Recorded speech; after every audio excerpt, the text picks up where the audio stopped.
e a fumaça do seu tormento sobe para todo sempre. Não tem repouso nem de dia nem de noite os que adoram a besta e a sua imagem, e aquele que receber o seu nome e o seu sinal. Irmãos, eu vou fazer uma pergunta. Não deixa que nada te atrapalhe. Que bom que as meninas vieram para frente. Estou feliz, viu que vocês vieram. Sempre eu respiro o ar da juventude, tá bom? Deixa eu comentar uma coisa com vocês. O que é a terceira mensagem angélica? O que é isso? A terceira mensagem angélica é a mensagem mais dura que existe na Bíblia. Se alguém adorar a besta e a sua imagem, é a maior ameaça que existe na Bíblia. Aí as pessoas podem dizer assim, mas Maísa, mas você é muito apocalíptica. Lá vem você botar medo na gente, não sou eu não, só estou lendo. A quem dera, se eu tivesse inteligência de ter escrito isso. Quem escreveu isso foi o Senhor Jesus, através da mão de João, o apóstolo dele. Portanto, ele diz, se alguém adorar a besta e receber o seu sinal, aí você fala, eu estou tranquilo, porque eu estou na igreja e não guardo o domingo. O sinal da besta é o domingo, é guardar o domingo. Portanto, se eu guardo o sábado, eu não tenho esse sinal. Lê do engano. Porque a Bíblia começa, se alguém adorar a besta e a sua imagem e receber o seu sinal. O que é adorar a besta? É receber da besta tudo o que ela criou. O vinho da sua ira, tudo o que ela fez. Meus irmãos, quando nós aceitamos em nossa casa um filme feito por Satanás, no laboratório de Satanás, nós estamos recebendo um pouco do vinho da besta. Quando nós aceitamos um alimento que Deus não permite, nós estamos aceitando o vinho da besta. Quando nós permitimos falatórios, comentários que não provêm do trono de Deus, nós estamos aceitando o vinho da besta. E nós estamos incluídos nesta praga. Só que este fogo, do qual é dito aqui, e esta consequência, foi preparado para o diabo e seus anjos, não para os filhos de Deus. Por isso, em nome do Senhor, toma seu lugar nessa pregação. Sabe qual é o seu lugar nessa pregação? Lê aqui o verso 12. Lê o verso 12 em nome de Jesus. É Deus falando com você, não permita deixar de ler. Abre seus olhos. Toda vez que o olho de um filho de Deus cai na Bíblia, o Espírito Santo passa por essa cabeça. Você sabia? Entende por que eu estou insistindo para você ler? Para você sentir esse gozo, essa alegria de sentir o Espírito Santo entrar em você. Por isso, bota o olho na sua Bíblia agora. Faz isso em nome de Deus. Verso 12 diz, aqui está a perseverança de quem? Dos santos, os que guardam os mandamentos de Deus e têm a fé em Jesus. Só que tem um pedacinho mais. Então ouvi uma voz do céu que dizia, escreve, bem-aventurados os mortos que desde agora morrem no Senhor. Sim, diz o Espírito, descansarão dos seus trabalhos, pois suas obras o acompanham. Que mortos felizes são estes? São aqueles que morreram após o início da mensagem das três mensagens, após 1844. Por quê? Estas pessoas ressuscitarão, vão ter uma ressurreição especial nos últimos dias. Hoje à tarde você vai ler isso. Hoje à tarde você vai saber isso. Todas as pessoas que morreram após 1844 ressuscitarão, elas que morreram em Jesus, ressuscitarão numa ressurreição especial antes de Jesus Cristo voltar. Você sabia? Louvado seja o nome de Deus. Porque se eu falecer, se você falecer, eu vou ter a graça de ver esses olhos das pessoas que eu amo, ressuscitadas um pouquinho antes de Jesus Cristo voltar, no meio daquela confusão toda, mas com o rosto brilhando para esperar o seu Senhor nos ares. E poder dizer assim, este é o nosso Deus a quem aguardávamos e Ele nos salvará. Louvado seja o nome do Senhor. Estes foram os temas pregados até ontem. Vamos para o tema de hoje. Quem são as 12 tribos? Vai aí na sua Bíblia. Aqui em Apocalipse, dá uma descrição interessante. Apocalipse 21. Dá uma olhadinha onde fala sobre estas coisas. Apocalipse 21. O Senhor Deus está descrevendo a Nova Jerusalém, a cidade dele. E eu vou dizer uma coisa para vocês. Estudar sobre a cidade de Deus é algo grandioso. No final da tarde de hoje, meu esposo vai ter ali fora as pregações nossas, todas em cassete e em CD. Em DVD e em CD. Se vocês tiverem a oportunidade de estudar e saber o que significa a cidade de Deus, por que Deus faz ela assim? Por que tem que ter esses nomes, estas medidas e estas cores? É um dos estudos mais fabulosos que tem. Minha irmã, você sabia que existe o templo no lado norte da cidade de Deus? O templo de Deus. E é fora um pouquinho da cidade, lá no céu. E um grupo de anjos forma um carro. Uma quantidade grande, Keila, de anjos. Eles se encurvam e ficam no formato de um carro, para Deus se sentar em cima deles. E os anjos é que levam Deus de um lugar para o outro. Vocês sabiam disso? Não é fabuloso uma coisa dessa? E os anjos, enquanto voam, as asas deles dizem: Santo, Santo, Santo. Podem imaginar isso, gente? Não é fabuloso? E é tão longo, tão distante o lugar do santuário até o centro da cidade, que eles precisam ir de carro. Não é muito maravilhoso? Vocês sabiam que a pedra que foi usada para escrever os 10 mandamentos, a pedra, foi Moisés que conseguiu ou foi Deus que deu para ele? Foi Deus que deu. De onde Deus tirou aquela pedra? Vocês acham que foi de algum pedaço daqui da terra? Vocês sabiam que a tábua dos 10 mandamentos foi tirada de um pedaço do trono de Deus? Meus irmãos, estas coisas nós precisamos saber. Há muito de glorioso para mim e para você saber e entender a respeito do nosso Deus. E nós ficamos perdendo tempo com Hollywood. Gente, é fabuloso que eu não consigo pensar nisso sem todos os nervos do meu coração tremer. Louvado seja o nome do Senhor. Dê uma olhada aqui no que diz sobre Jerusalém. Apocalipse 21. Olha aqui, Apocalipse 21, verso 10. Leia comigo. Lembre-se que quando você coloca o olho na Bíblia, o Espírito de Deus passa por dentro dos seus neurônios. E ele então começa a fazer gravar na sua mente. Olha. E levou-me em espírito a um grande alto monte, e mostrou-me a grande cidade, a santa Jerusalém, que descia do céu da parte de Deus. Ela brilhava com a glória de Deus, e o seu brilho era semelhante a uma pedra preciosíssima como jaspe cristalino. Olha que lindo. Continua. Tinha grande alto muro com 12 portas, e nas 12 portas, 12 anjos, e os nomes escritos sobre elas, que eram o quê? O que eram? O nome das 12 tribos de Israel. Uau! Que 12 tribos de Israel são essas? Ontem nós estudamos aqui à noite que o Israel de Deus não são mais o povo judeu. Que o Israel de Deus é quem hoje? Falem, eu quero ouvir de vocês. Quem é o Israel? Nós somos o Israel de Deus. Vocês leram isso na Bíblia. Ninguém fique com dúvida. Se por acaso alguém não veio ontem, em nome de Jesus, peça para quem veio e eles vão provar nos textos bíblicos para vocês que Deus disse que o povo de Israel para ele hoje é todo que aceita pela fé o Senhor Jesus Cristo. A redenção em nome de Jesus. Portanto, eu sou o povo de Israel. Essas 12 portas, para que precisa de portas se não é para entrar por elas? Portanto, nós não vamos entrar por uma porta só no céu. Nós vamos entrar por 12 portas. O Apocalipse diz para entrar na cidade pelas portas. Agora, por qual porta eu vou entrar, se meu Deus é tão detalhista? Por qual porta você vai entrar? Você acha que vai ser tudo na bagunça, eu entro por onde eu quiser? Não, meu Deus é muito cuidadoso. Os anjos, para entrarem e saírem do céu, eles usam um cartão de ouro. Você sabe disso, não sabe? Sabem? Meus irmãos, nós precisamos saber estas verdades. Os anjos de Deus não entram e saem como querem do céu. Ao entrar e sair dali, eles usam um cartão de ouro. Engraçado, não é? Como é interessante essas coisas. Por quê? Um dia vocês precisam entender. A outra razão pela qual nós temos várias portas é porque vocês já ouviram falar que existem quantos temperamentos mesmo? 4. Agora surgiu mais um, que é o 5º temperamento, chamado supina. Os 4 temperamentos são colérico, fleumático, sanguíneo e melancólico. E surgiu mais um outro, chamado supina, que começou-se a estudar agora. O supina é o sofredor. É aquela pessoa que está sempre sofrendo e angustiada. Os outros eu sei que vocês sabem. Mas isso é o que a ciência moderna fala.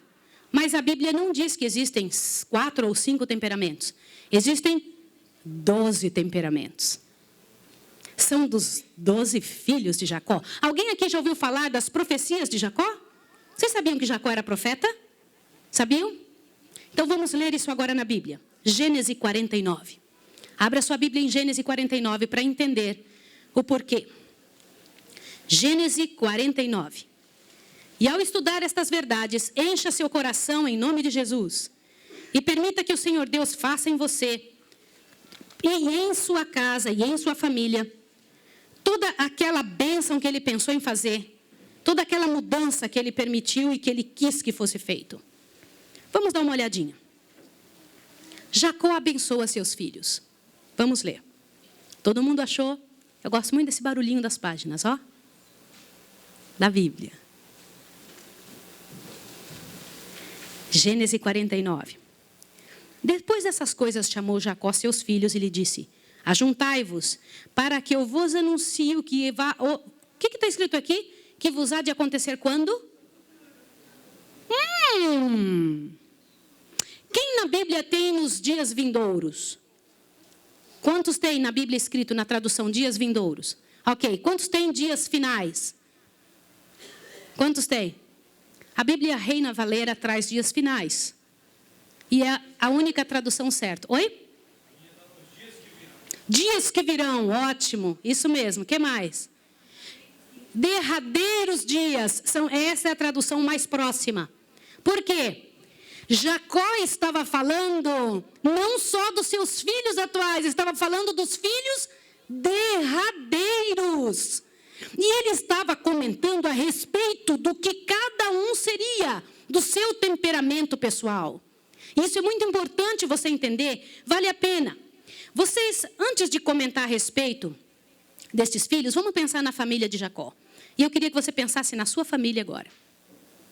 Como a sua família é? O que aconteceu na sua casa? Quais são as lutas que você enfrenta como filho, como esposo, esposa, como pai? Eu quero dizer para você que raríssimas vezes nós encontramos uma família tão cheia de problema como a família de Jacó. Tudo que o homem semeia, isso também ceifa. É verdade ou não é? Isso é bíblico. Esse é um provérbio verdadeiro. Existem muitos provérbios mentirosos, mas este é um provérbio verdadeiro.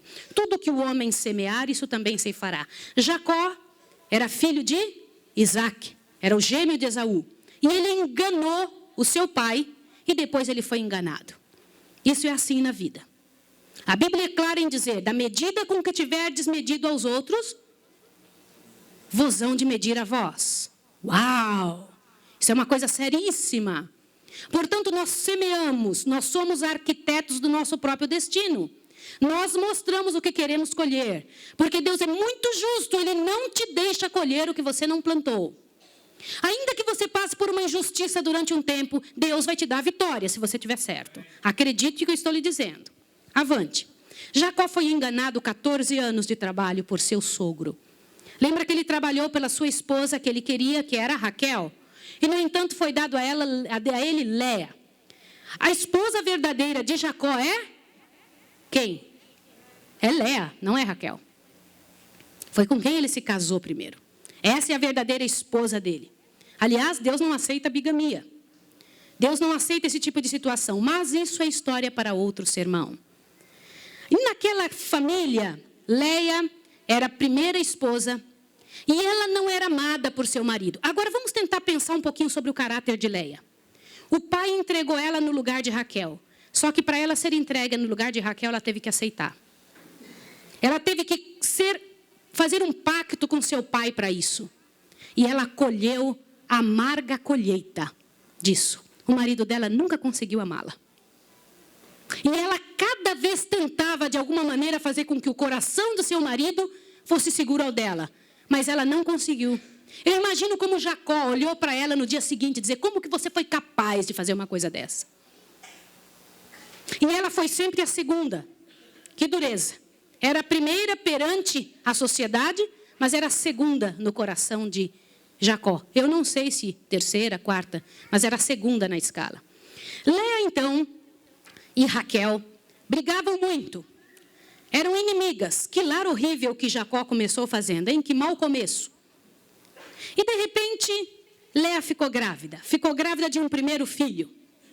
E vocês sabem que nome foi que ela colocou nesse primeiro filho? Rúben. Sabe o que significa Rúben? veja um filho. É esse o significado desse nome. Veja um filho. Ela ficou toda feliz. Depois ela engravidou outra vez. Teve um segundo menino. Como era o nome do segundo menino dela? Simeão, que significa obedecer, escutar. E depois engravidou outra vez. Ela disse, dessa vez meu marido se unirá a mim. Eu vou botar o nome do meu filho de união a Deus. E engravidou outra vez. E ela disse assim, ai, agora todos vão louvar o meu nome. Eu vou colocar o nome desse filho de louvem. Ela deu à luz a Judá. Olha a angústia dessa esposa de querer amor. De querer amor. Aí então, quando ela parou de dar à luz, quando ela começou a ficar tranquila com 4 filhos que ela teve, Raquel, quando via que ela não engravidava, foi lá e pegou sua serva chamada Bila e trouxe para o esposo e falou, olha, meu Deus tem que me fazer justiça. Você tem que ter um filho com essa mulher para eu ter nos meus braços. Eu preciso de justiça. E Jacó, então, que era um homem muito bom, né? Gostava muito de sua esposa, aceitou outra esposa. Foi isso mesmo? Ai, Jacó, colhedor de problemas, plantador de problemas. Make troubles, né? Aceitou a escrava de Raquel. A escrava de Raquel, Bila, engravida. E na hora que o bebezinho chega, que nome que Raquel põe no bebê? Juiz. Deus me fará justiça. Juiz. Dan significa juiz. E então tem de novo mais um bebezinho. Bila tem mais um neném chamado Naftali. E que nome que Raquel coloca no bebezinho dela? Eu estou lutando com Deus e eu vou vencer. O nome de Naftali significa lutou com Deus e venceu. Quando aconteceu aquilo que a Lea viu que a irmã dela estava tendo nenê através da escrava, ela pegou a escrava dela também, que era Zilpa, e deu para Jacó. Jacó, então, o que ele fez? Não vou fazer isso porque Deus não quer. Aceitou também aquela esposa. E Zilpa teve um bebezinho. E o bebezinho que nasceu de Zilpa, filho de Jacó, chamava-se Gade. A Gade, a Lea deu o nome de... Agora eu tenho uma multidão de filhos. O nome dele significa multidão. E então Zilpa engravidou outra vez. Um menininho chamado Azer. Sabe o que significa Azer? Agora eu sou uma mulher ditosa e feliz. Eu tenho 8 filhos. Uau! Dá uma olhada que coisa fantástica. Essa dizia Lea. Embora ela tivesse pelos ventres da outra também. E assim vinha cada um dos filhos. Ai, Lea engravidou de novo. Lea engravidou depois de todas aquelas crianças. Lá veio Isacar. Isacar, ela disse, agora sim meu marido vai unir o coração. Isso tudo está na Bíblia. Vai unir o coração ao meu. Eu vou receber o meu galardão. E botou o nome do filho, receber galardão. Vocês gostariam de colocar nomes nos seus filhos assim? Mas Lea teve mais um filho, chamado Zebulon. E aí a última vez que ela diz, ai, meu marido agora vai querer morar comigo. Porque vocês sabem uma coisa interessante? Na história do povo judeu, Lea morava numa tenda à parte, distante das outras. Porque ela era uma mulher ranhenta, incomodada, desajustada, estava sempre brigando. Mas ela disse, agora meu marido morará comigo. Quando ela teve Zebulon, ela disse, morada, habitação. Botou esse nome no menino. Só que agora, o Senhor Deus se lembra de Raquel. E Raquel engravida. A mulher que Jacó ama engravida. E ela tem um filhinho. E esse filhinho que ela tem, que ela botou o nome de José. O que significa o nome José? Multiplicarão, multiplicar, acrescentar. Só que quando ela teve o segundo bebê, ela faleceu. Na hora que o menininho vinha nascendo, Benjamim, ela então teve morte, não é? Ela morreu no parto. O que significa Benjamim? Ela pediu que fosse colocado filho da minha dor. Mas Jacó disse, não será esse nome. Será filho da minha destra. Então vamos ler agora o nome dos filhos. Eu quero que vocês coloquem para vocês olharem. Dê uma olhadinha no nome dos filhos de Jacó, um por um. Por favor, o próximo. Olha lá. Ruben, o que significa? Leiam lá. Veja, um filho. Simeão, obedecer, escutar. Levi, unidos a Deus. Judá, louvem. Dan, juiz. Naphtali, lutou com Deus e venceu. Gade, multidão. Azer, ditosa e feliz. Isacar, receber o galardão. Zebulão, morada e habitação. José, multiplicarão. Benjamim, filhos da minha destra. Ok? Mas, meus irmãos, eu quero que agora vocês vão para a Bíblia novamente em Apocalipse. E vamos ver um negócio interessante sobre um assunto pouco pregado. 144 mil selados de Israel. Vai na Bíblia em Apocalipse 7. Dê uma olhadinha o que traz ali. Apocalipse 7. O que diz a sua Bíblia em Apocalipse 7 sobre estas pessoas que nós acabamos de estudar? Há algo interessante ali sobre eles. Algo interessante. Apocalipse 7 e Apocalipse 14 são as duas vezes na Bíblia que fala sobre os filhos de Israel, ou Jacó. Leia junto comigo. Apocalipse 7, verso 1. Todo mundo abriu? Leia aí, ó. Depois dessas coisas vi 4 anjos que estavam sobre os 4 cantos da terra, retendo os 4 ventos da terra, para que nenhum vento soprasse sobre a terra, nem sobre o mar, nem sobre árvore alguma. Vi outro anjo subindo do lado do sol nascente, tendo selo de Deus vivo. Ele clamou com grande voz aos 4 anjos a quem dado o poder de não danificar a terra, dizendo: não danificais nem a terra, nem o mar, nem as árvores, até que tenhamos selado nas suas testas os servos de Deus. E eu ouvi o número dos que foram selados, e eram 144 mil de todas as tribos de Israel. Leu 5. Presta atenção que você precisa perceber uma coisa. 5. Das tribos de Judá, quantos? Foram selados. Da tribo de Ruben, 12 mil. Da tribo de Gade, 12 mil. Da tribo de Azer, 12 mil. Da tribo de Naphtali, 12 mil. Da tribo de Manassés, 12 mil. Da tribo de Simeão, 12 mil. Da tribo de Levi, 12 mil. Da tribo de Isacar, 12 mil. Da tribo de Zebulon, 12 mil. Da tribo de José, 12 mil. E da tribo de Benjamim, 12 mil. Meus irmãos, que nome está faltando? Por que está faltando Dan?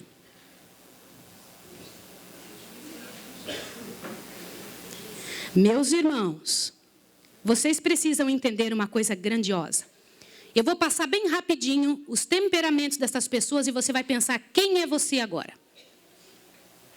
Eu vou estudar com você bem rápido o temperamento dos 12 filhos de Israel. E você vai pensar, esse sou eu, e não vai contar para ninguém. Porque estes temperamentos foi Deus que deu para cada um deles. Tá bem? E você precisa pensar nisso. Ruben, ele era um inconstante como a água. Não foi o mais altivo. Era uma daquelas pessoas inconstantes, que nunca tinha uma posição definida. Quando o erro vinha, ele pendia para o lado que mais estava ali, ó, que dava certo. Ele não tinha firmeza de dizer, isso não é assim. Por isso ele perdeu a primogenitura entre seus irmãos.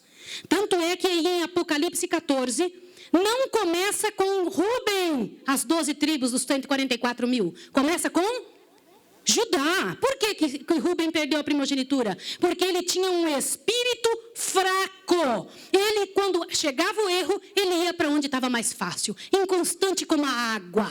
Não serás mais altivo. Já viram como a água faz? Fica procurando o caminho mais fácil. Quando aparece uma pedra, ela desvia. É assim. Quem serão os rubenitas no nosso meio? Simeão. Obedecer e escutar. Ah, Simeão, como disse Jacó. A espada está na sua mão. Simeão e Levi são irmãos, a Bíblia diz. Jacó falou através disso, dizendo na Bíblia. Você sabia que Simeão era aquele que não levava desaforo para casa? Simeão, quando via uma coisa errada, ele levantava o peito e dizia, deixa que eu mato. E ele matava. Ele não tinha a menor piedade.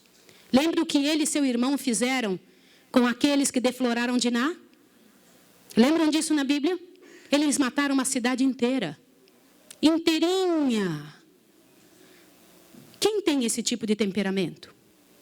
Graças a Deus, os rubenitas melhoraram na vida, irmãos. Se você estudar a vida dos rubenitas, até o final, nós não temos tempo para mostrar isso. Vocês vão ver que os rubenitas se transformaram numa bênção em nome de Jesus. Graças a Deus, os simeonitas se transformaram numa bênção em nome de Jesus, porque Jesus pode mudar quem tem esse temperamento que está pronto a levantar a espada para qualquer coisa. Os levitas foram escolhidos para os sacerdotes, para serem sacerdotes. Um exemplo do caráter de Jesus, o sacerdócio de Jesus. Mas, infelizmente, os levitas tinham um pecado horrível.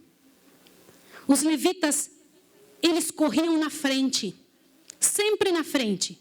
Sabe o que é correr na frente? Eles eram aqueles das más notícias. Se você estudar a vida dos levitas na Bíblia, é aquela pessoa que está sempre dizendo assim, ó, presta bem atenção. Ah, eu acho que se você não vai vender esse livro aqui nessa cidade. Aí a pessoa vai lá e vende. Aí quando a pessoa vende, ele vem atrás e fala assim, você vendeu, mas eu acho que você não vai entregar. E aí quando a pessoa entrega, fala, olha, você acabou de entregar, mas eu acho que a pessoa vem atrás e vai devolver. Você já viu pessoas assim? Que estão sempre voltando atrás, acabam de ouvir um sermão, sai na porta e diz assim, eu acho que nada disso vai acontecer. Esses são os levitas. Será que nós temos levitas em nosso meio?